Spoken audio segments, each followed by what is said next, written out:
আজকে কথা বলবো বাংলাদেশে এশিয়া কাপ ইতিহাসে শ্রীলঙ্কার সাথে এক ঐতিহাসিক জয় নিয়ে।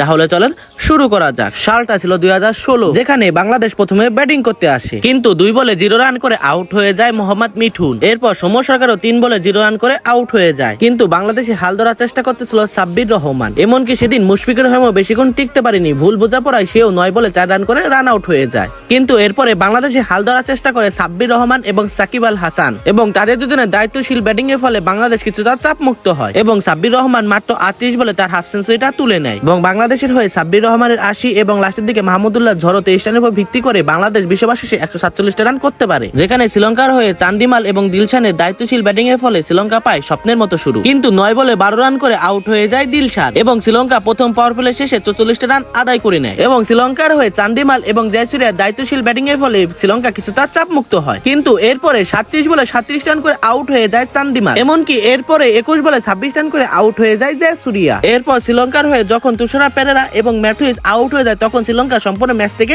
ছিটকে যায়। এরপরে 14 বলে 14 রান করে আউট হয়ে যায় ধানুশ সানাকা, এবং শ্রীলঙ্কা বিশ্ববাস শেষে মাত্র 124 রান করতে পারে এবং বাংলাদেশ পায় 23 রানের এক অবিশ্বাস্য জয়।